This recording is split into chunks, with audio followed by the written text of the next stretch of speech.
So first of all, may I introduce to you Mr. Alistair Stevens. There we go. Okay, I told you I struggle with this. It's my party piece. Chief Executive Officer of Lindan Resources Limited. Mr. Stevens is a specialist in the critical and strategic commodities sector with emphasis on rare earths and rare metals, having worked in this area for 20 years. He has 35 years operational experience in the mining industry with roles in geology, mine planning, metallurgy, advanced processing, marketing and logistics. He was the manager of Arafura Resources, Managing Director of Arafura Resources, playing an instrumental role in the development of Nolan's Bore rare earth project that took the company from an early stage explorer with a market cap of $4 million to a $400 million developer. Mr. Stevens recently delivered outcomes for the KANGANKUNDE niobium project feasibility study in Malawi, a project he managed for 9 years. He has been engaged in board roles for more than 18 years. Alistair, welcome to the podium. Green button for full. Thank you very much. Honourable Members of Parliament, ambassadors, dignitaries from African governments, ladies and gentlemen, thank you very much for allowing me the opportunity to hear the opportunities that exist within Africa and African nations, but also to make a presentation on Lindan and its assets in Malawi, which I'll demonstrate is a fantastic place to operate. And I would encourage you to have a look at some of the resource and the potential and the stability the environment provides, both politically and financially. I'm going to focus initially on our bauxite assets we're in Guinea. Then I'm going to talk about our Malawi KANGANKUNDE rare earth project, which is a new boy on the block. Disclaimers are funny things. People skip over them because they often talk about, they're worried about, lawyers are worried about dictators that start war or pandemics or silly people that throw around propaganda. They're actually designed there for CEOs that make bold, outlandish, stupid statements. So I'll see what I can do about that today during the presentation, so the disclaimer's there for my benefit. Our corporate overview is that we have 484 million shares on issue. The share price graph there shows the propulsion from us from a 3-cent stock to a 27-cent stock. We raised 2 pits of capital along the way. When we were 6.5 cents, those arrows are in the right spot. At 6.5 cents, we raised money at 10 cents. When we were 13.5 cents, we raised money at 20 cents. So you can see that we're both great investment for shareholders, but for the new investors that come on board. There's been value creation along the way. It is a very good board with Asimwe Kabunga as our chairman, myself as CEO, Yves Ocello and Frank Fazio as our directors. They have dominantly a alumina background, Frank and Yves, but their experience in the alumina and aluminium manufacturing sector suits them well for the chemical set that comes with the downstream processing of rare earths. So I see that they are a reasonable, good fit for the organisation, the way we're going to grow. So Guinea is a great place to operate if you want bauxite. It's said that Guinea, the iron ore to the Pilbara is like bauxite is to Guinea. It's the best place if you want bauxite assets. There's been some uncertainty about some instability in government there, but at the moment, business as usual, and things are fine. People are coming back. Bauxite has continued to flow uninterrupted through any of the other processes. So we see that people have had a little bit of a cessation to see what happens in Guinea, but they're now back on board, and we're seeing increasing interest for our bauxite assets. So we hope that there will be some development from there in the short term. In Malawi, it's part of the British Commonwealth. It has a subsidiary of British law. It's got great taxation regime, 30% tax, 5% royalties, great stability environment. They're very encouraging for investment inflow into the mineral sector. The President, in his inaugural speech when he came to Parliament, made a statement that mining was an important part of the pillar of his growth for Malawi. So here we are, hoping to achieve what he and his parliamentarians wish to achieve for the country. I'm going to make a fantastic part of that story. So Guinea, we've got about 1 billion tonnes of resources in total. Gowal is our best project at 101 million tonnes. It's a conglomerate bauxite, which means it can be screened and upgraded to almost a 60% Al2O3 grade, 2% silica. So it's particularly high quality and low in silica. So it's a very good quality product. And our Alumina project has another 900 million tonnes of 45% alumina with 2% silica, so low silica again. It's a particularly good product. And Worla, which is a lower grade material, it's a third on the rank and lower grade resource. Infrastructure is in place about 100 kilometres from Luluma and about 50 kilometres from Galwal. So it's not too difficult to transport bauxite to a major infrastructural facility for where it can be transported into overseas markets. As I said, with the Galwal project, a simple screening exercise takes it into a high-grade, high-quality product. So expect some increased interest in the short term over its opportunity to be commercialised. There's the location map. Galwal project, so the scale here is about 50 kilometres, so we're not too far from this major rail head here, and that's the Luluma project where we've got 900 million tonnes. There's major port facilities all along the coast of Guinea, which are able to actually export bauxite, mainly to the Chinese market, but also the Canadian market, all globally. And there's the longer term strategy. The rail line is being extended to go out in towards the Galwal and Luluma project. And while I don't know exactly what the status of that is, it's a project that the government wishes to push for opening up further resources. Now I'd like to talk about KANGANKUNDE. KANGANKUNDE was a project that came to my attention back in late 2000s when I was MD of Arafura. And I didn't pay too much attention to it then. I was looking for other things that would complement the Nolans Bore project. It was only when I was working on a project subsequently that I had a eureka moment in metallurgical processing that led me back to review what I knew about KANGANKUNDE. And it was the epiphany of, gosh, this project is actually significant. It's a major resource. When I came to this position, which I'm now in week 4, I said this will be a project of major significance that will have significant impact on the supply chain, the independence of us from Chinese supply. And I don't have a drill hole in the ground yet. I've got historical records that date back to the 1990s, which I can't publish because I can't verify that they're accurate, but they were done by the French government.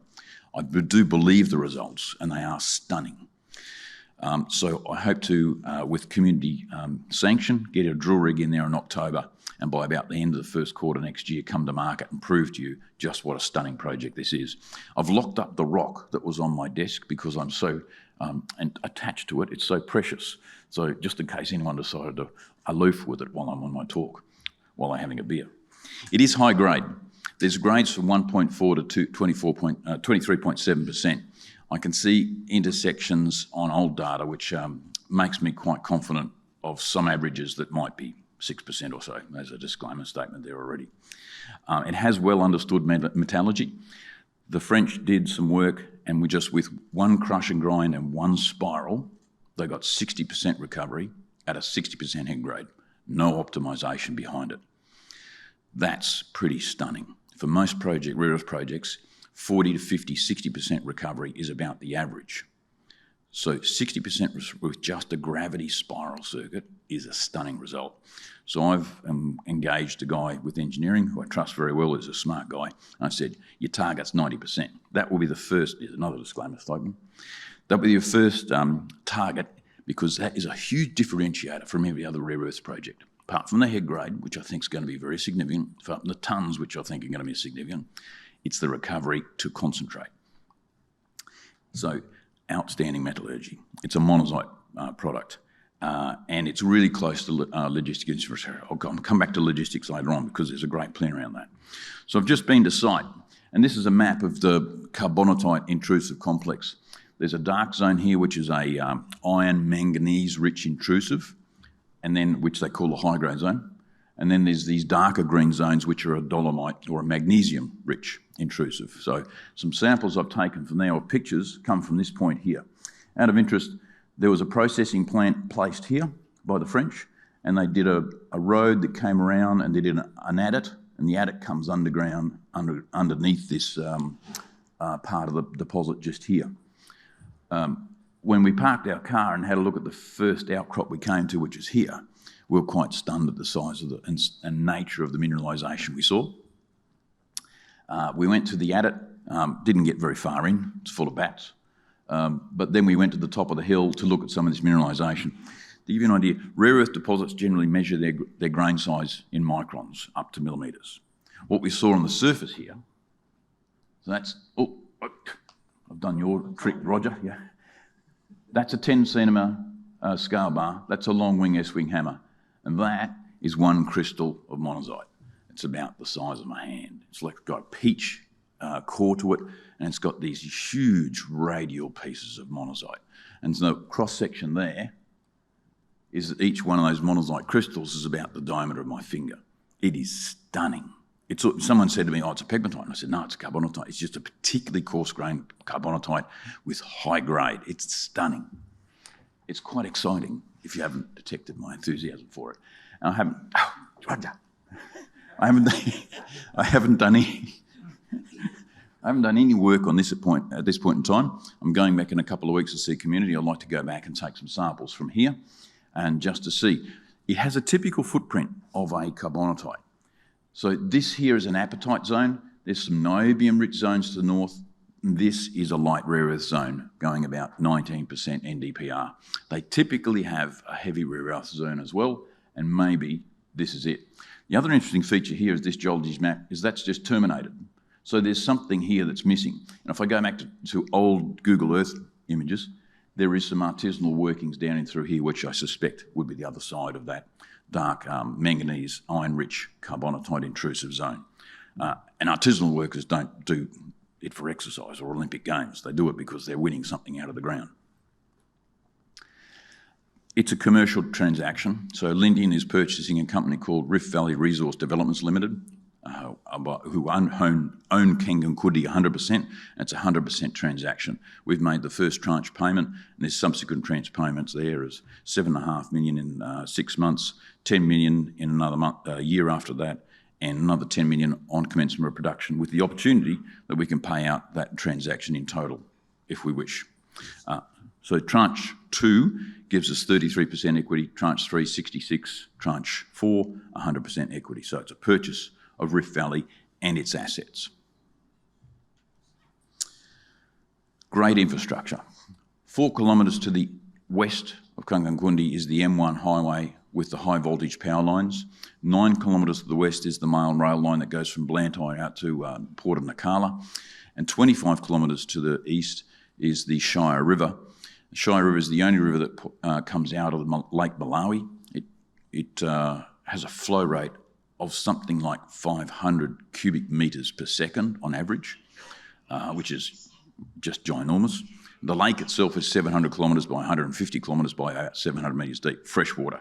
So we think we can actually pump fresh water from site there, from the Shire River onto site for processing, being it mostly just a gravity separation technique, which then leads us into other opportunities around irrigation schemes and fostering agricultural development projects within the community. So we're very lucky it's located near some great infrastructure and only 90 kilometres north of Blantyre, which is a major city in Malawi. I'm going to just tell you very briefly, you've probably heard all about what rare earths are used for, so cars and wind turbines and mobile phones and medical appliances. And I want to show you this graph first and just come back to that image of what they're used for, because there's a supply deficit. In fact, I've seen a supply deficit of NdPr of almost 35 to 40,000 tonnes by 2030.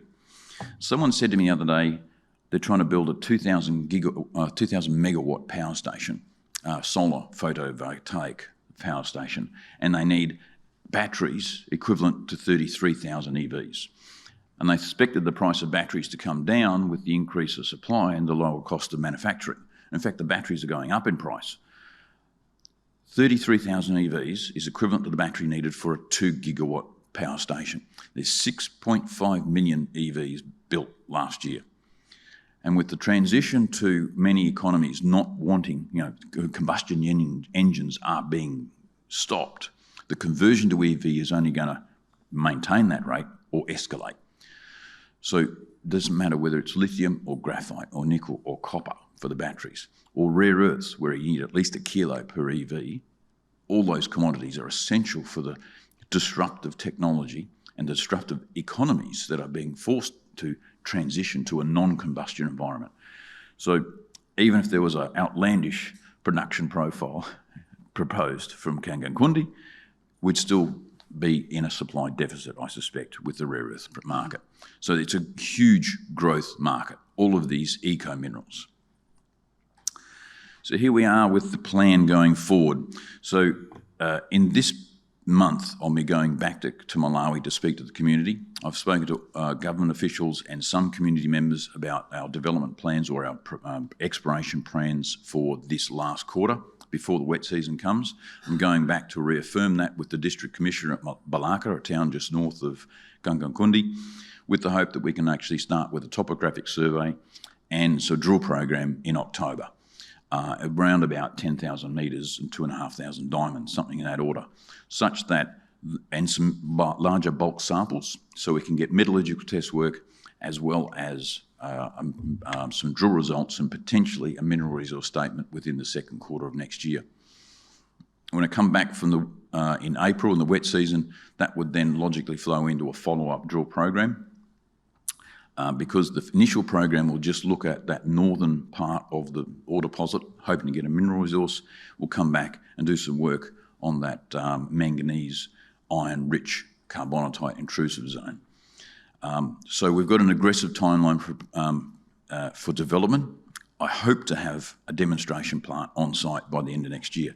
If the metallurgy, as we see at the moment, transpires that it is simply and mostly just gravity separation with potentially a small little flotation at the back circuit, we could put a demonstration plant on site next year.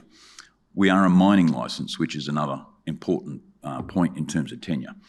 The demonstration plant, while it is an optimisation plant, could sell concentrate into the market if we wanted to. So it's also a marketing exercise for the product. Our futuristic goals is that we would hope to be in production by 2025. But let me leave that to a follow-up presentation to the market. Let me start phase one with a mineral resource and some results out of this project. So ladies and gentlemen, thank you very much for your time today.